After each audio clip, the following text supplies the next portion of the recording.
ডিম ওনাকে কেউ ছোড়েনি। ডিম সব দেখুন, বাজারের সময় সেই সময় ডিম নিয়ে যাচ্ছিল, এমন কিছু অফেন্সিভ কথাবার্তা উনি বলেছেন যে হাতটা নাড়াতে গিয়ে ডিমটা ফেটে গেছে। তার মানে এটা নয় যে ডিম দিয়ে ওনাকে স্নান করানো হয়েছে। আমরা সামনে ছিলাম, মিথ্যা কথা বললে তো হবে না। আর ডানকুনি থানা যথেষ্ট তৎপর ছিল, ঠিক সময় ওনাকে রেস্কিউ করে নিয়ে চলে এসছে। কিন্তু ডানকুনি থানাও দেখেনি ওনাকে ডিম মারা হয়েছে। ডিম ওনার বাড়ির সামনে পড়েছিল। এবার আমরা সবই জানি, দেখেছি, কিন্তু কাউকে দোষারোপ করে লাভ নেই। এই জায়গা উনি নিজে তৈরি করেছেন এবং এই পৌরসভা যারা এখন অব্দি দায়িত্ব রয়েছেন তারা নিজে হাতে তৈরি করেছেন এই জায়গাটা। কারণ 15 বছর ধরে ওনারা কোনো কাজ করেননি, উন্নয়ন বলতে মানুষকে ধোঁকা দিয়েছেন। সেটাতেই সেই সিচুয়েশনটাকে ক্রিয়েট করা হলো, ডিম ছোড়ানি এই ক্রিয়েট করা একটা উদ্দেশ্য। কিন্তু আমার যে প্রচেষ্টা, আমি আমার ওয়ার্ক অর্ডার দেখিয়ে দিয়েছি ওনাকে।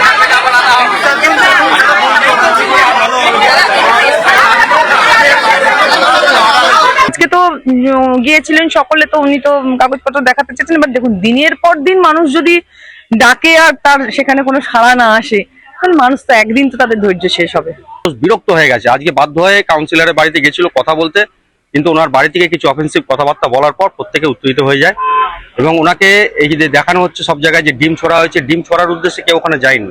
দেখুন ব্যাপারটা হচ্ছে, দেখুন আমার থানায় এসছি বলতে কি একটা যে ঘটনা ঘটেছে, আমি ওনাদেরকে দেখালাম। আর একটা মিডিয়াকে ওয়ার্ক অর্ডার আমি পাঠিয়ে দেবো, ওয়ার্ক অর্ডার বেরিয়ে রয়েছে, সেখানে জলটা জমে, সেখানে ওয়ার্ক অর্ডার বেরিয়ে রয়েছে। কাজটা এখন স্টপ রয়েছে, কাজটা হবে 1 মাস পরে হয়তো হবে।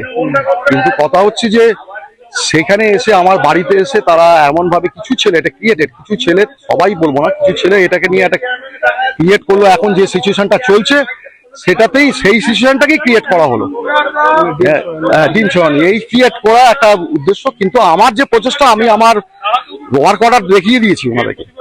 এরপরেও তারা এই জিনিসটা করছে, যে কাজটা তো 1 মাস বন্ধ আছে, 1 মাস পরে হবে। ওটাই তো আমার বাড়িতে এসে হ্যাকেল করার চেষ্টা করেছে, যেটা আমি আশা করিনি। এটা আশা করিনি যে এরকম একটা জিনিস হবে। কেননা যেটা নিয়ে ওনারা এসছেন সেই জায়গাটা কাজ ওয়ার্ক অর্ডার বেরিয়ে গেছে এবং কন্ট্রাক্টর কাজ পাশে শুরু করেছে, আর একটা জায়গায় ড্রেন করে পুরো কাজটা বন্ধ। এখন যে কাজটা যখন চালু হবে, আবার কাজটা হয়ে গেলে তখন ওদের প্রবলেম সলভ হবে। কিন্তু সেইটা না জেনে আগে এসে আমাকে এরকম ভাবে ইয়েটা করা, এটা একটা উদ্দেশ্য প্রণোদিত বলে মনে হয়েছে, যার জন্য আমি থানায় আমার কমপ্লেন দিয়েছি।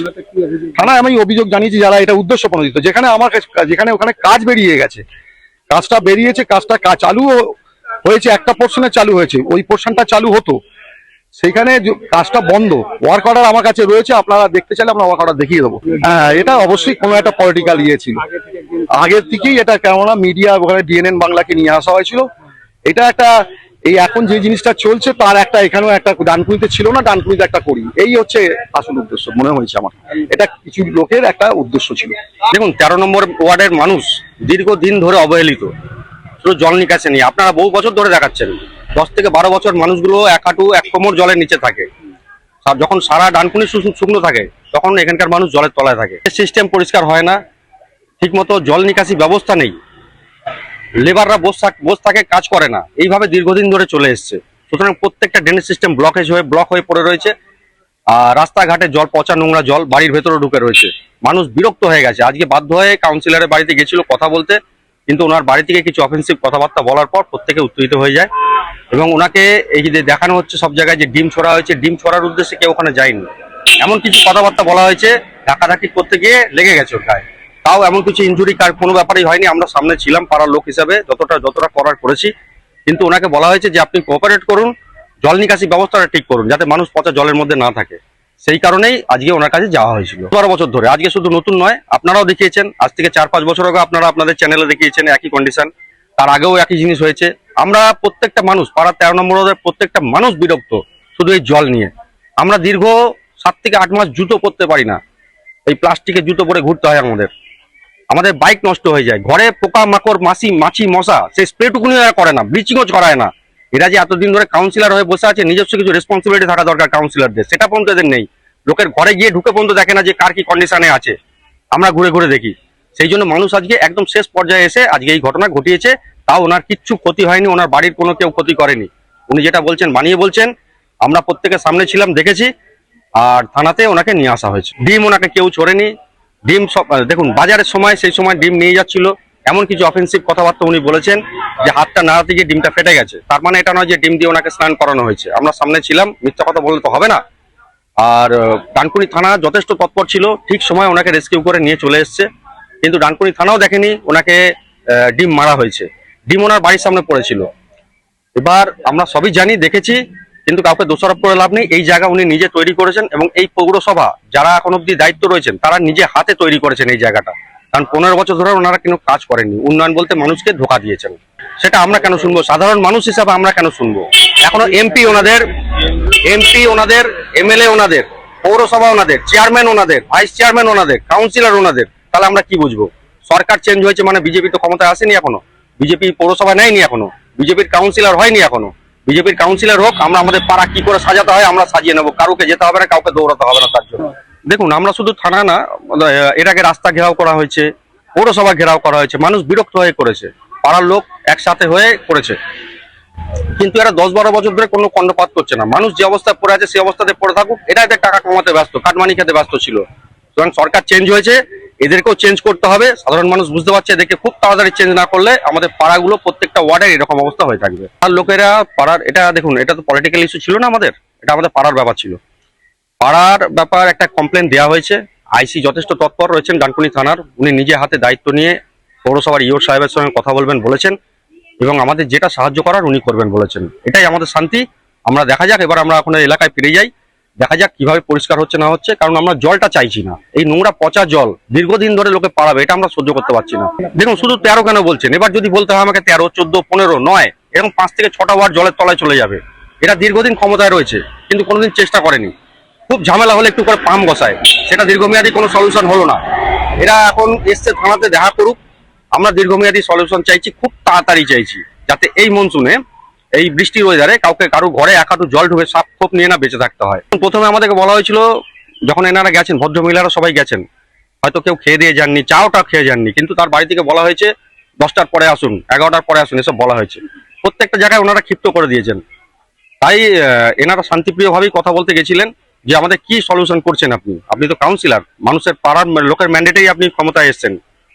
কিন্তু উনি কথা শোনেননি, কিছু বেপরোয়া কথা বলেছেন, তার জন্য প্রত্যেকে একটু রেগে গিয়েছিলেন। পরে আস্তে আস্তে পরিস্থিতি সামাল দেওয়া গেছে, ডানকুনি থানা গিয়ে যথেষ্ট কাজ করেছে এবং আমাদের প্রত্যেকের সঙ্গে কোঅপারেট করে। 12-13 বছর ধরে ওখানে জলের সমস্যা, মানে ব্যাপারটা কি জানেন তো, যে আজকে বৃষ্টি হলো ঠিক আছে, আজকাল জল রইলো, ব্যাপারটা এরকম নয়। ওখানে পুরো ক্লগড হয়ে যাচ্ছে জল, মানে 9 মাস বৃষ্টি শুরু থেকে, আজকে ধরুন এই এপ্রিল মেতে এই বৃষ্টিটা শুরু হবে, এপ্রিল মে মাসের বৃষ্টি কিন্তু জুন জুলাই মাসের বৃষ্টির মতো নয়, বাট ওই জল দাঁড়ানো শুরু হবে এবং সেই জলটা সেই পুজোর পর একেবারে শীত পড়া পর্যন্ত এই জল মারিয়ে আমাদের যাতায়াত করতে হবে। আজকে তো গিয়েছিলেন সকলে, তো উনি তো কাগজপত্র দেখাতে চেয়েছেন, বাট দেখুন, দিনের পর দিন মানুষ যদি ডাকে আর তার সেখানে কোনো সাড়া না আসে, তাহলে মানুষ তো একদিন তো তাদের ধৈর্য শেষ হবে। অনেকবার ডেকেছে এবং এখন এমন অবস্থা, রাস্তাগুলো স্ল্যাবগুলো ভেঙে যাচ্ছে, যা হয় জল জমলে তার উপর দিয়েই গাড়ি যাচ্ছে। আমাদের, আপনারা জানেন, এখন আমাদের বিভিন্ন অনলাইন সাপ্লাই যেগুলো হয়েছে, যেগুলো হোম ডেলিভারি আসে, তার সেই বাইক প্রচন্ড জোরে বাইক যাচ্ছে, ওদের তো কিছু করার নেই, 2 মিনিটে সাপ্লাই, 8 মিনিটে সাপ্লাই, 6 মিনিটে সাপ্লাই, এসব ওদের থাকে, যাচ্ছে এবং তাতে অ্যাক্সিডেন্ট হয়ে যাচ্ছে। দুটো গাড়ি পাশাপাশি একদম যেতে পারছে না, কারণ যাকে ড্রেনের দিকে যেতে হচ্ছে সে তো ভরসা করে আর যেতেই পারছে না, ফলে ওখানটা এবারে যেতে তো পারছেই না, উল্টে আমাদের যে মানে যেটা ওই রোজের যে ময়লা নিয়ে যাওয়ার যে ব্যাপার, সেটাও ব্যাহত হচ্ছে। দীর্ঘদিন ওই ফ্ল্যাটের নিচে সব পুটলি পুটলি করে বসানো থাকছে, সেটারও কোনো ব্যবস্থা নেই, দুর্গন্ধ ছাড়ছে। ফ্ল্যাটের যে কমন প্যাসেজ দিয়ে আমরা গেট দিয়ে বেরোচ্ছি, সেখানে কোনো ব্যবস্থা নেই, দীর্ঘদিন আসছে না। অথচ ওই একটা পরিষ্কার পরিচ্ছন্ন 20 টাকা করে মান্থলি, ওটা কিন্তু ঠিক ওরা নিয়ে আসে, পৌরসভা থেকে যায়, আমরা দিয়েও দিই, কিন্তু সেই আমরা কি চাইবো? আমাদের তো দল পার্টি এসব নিয়ে ব্যাপার না, আমরা মানে যেখানে মানুষ একটা ফ্ল্যাট, একটা বাড়ি মানে কি, সে তার জীবনের সর্বস্ব দিয়ে একটা জায়গায় বাস করতে আসছে, সেইটুকু যদি মানে দুঃখের ভাত সুখ করে না খেতে পারি, তো সেখানে আর থেকে কি, মানে লোকেই তো শুনছেন যে ওইখানে ফ্ল্যাট ছেড়ে বাইরে, নিজের বাড়ি ছেড়ে বাইরে একটা ফ্ল্যাটে ভাড়া গিয়ে আছে শুধু জলের জন্য, এরকম হচ্ছে, এই ঘটনাও আছে। কেউ দাঁড়িয়ে আছে গেটে, রাস্তাটা পেরিয়ে মেন রোডে যাবে বলে, যদি কোনো অটো বা টোটো ঢোকে, কেউ ঢুকতে চায় না ওখানে। কোনো অটো টোটো ওখানে বেশি পয়সা দিলেও আপনাকে বাড়ির দোরগোড়া অব্দি পৌঁছে দেবে না।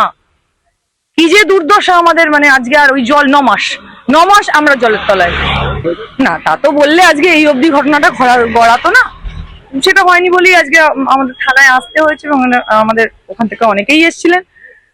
তো এবার এখানে কি করার নেই, তো গুঞ্জনবাবুরা সব গেছিলেন, তো বললেন যে ভেতরে আমাদের অন্য কিছু চাহিদা নেই, আমরা যেন একটু সুস্থভাবে বাঁচতে পারি। এরকম অস্বাস্থ্যকর পরিবেশ হয়ে আছে, ডেঙ্গু হয়েছে কিনা ম্যালেরিয়া হয়েছে কিনা বাড়ি বাড়ি খবর নিচ্ছে, ডেঙ্গুর পরিবেশটা তো পায়ের তলায় তৈরি হয়ে আছে। ডেঙ্গুর ওপরে বাস করে ডেঙ্গু হয়নি এই রিপোর্ট দেওয়ার মানে কি আছে? আজ হয়নি কাল হবে।